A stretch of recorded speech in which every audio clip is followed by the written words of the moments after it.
I'm Becca and I'm the Youth in Schools worker at Carshalton Beeches Baptist Church.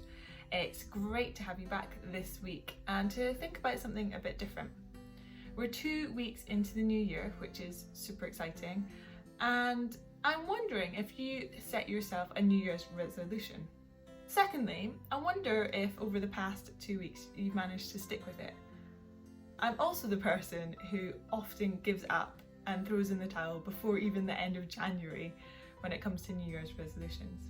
I wonder what your New Year's resolution is this year.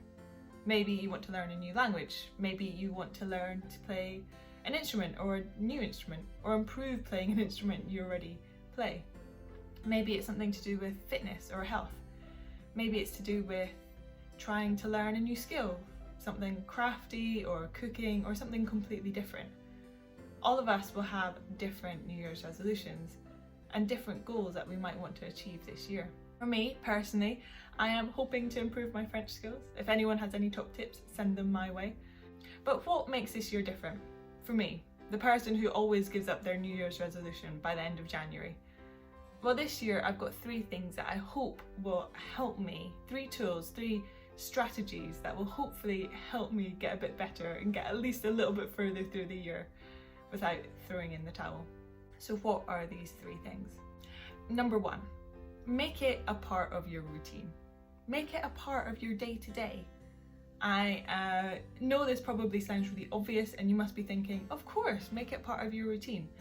But I definitely fall into the category of people who often, with things like this, say, I'll just do it when the inspiration hits me. If you want to form a habit, then making it a part of your daily routine can be really helpful in maintaining it.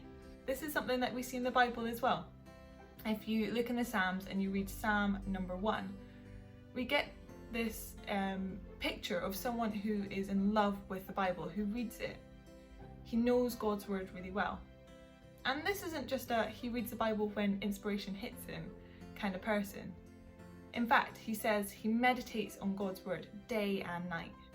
It's a part of his daily life. It's something that's just what he does. Number 2, get people around you to support and encourage you. In Proverbs 27 verse 17 it says, as iron sharpens iron, so one person sharpens another.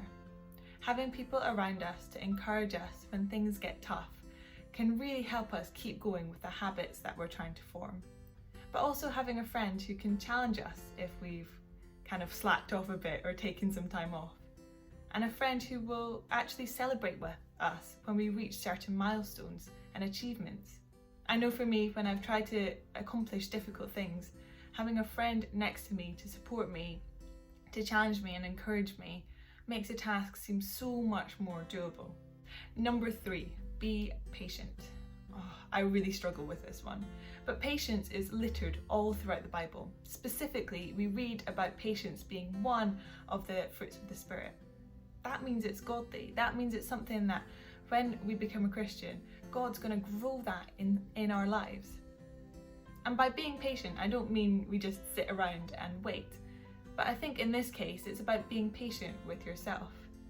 I'm the type of person who, if I start a new habit or a new hobby, expect myself to be a grand master at it in a matter of weeks. And that simply isn't the case. By setting ourselves small, measurable goals, we can actually see the progress we're making.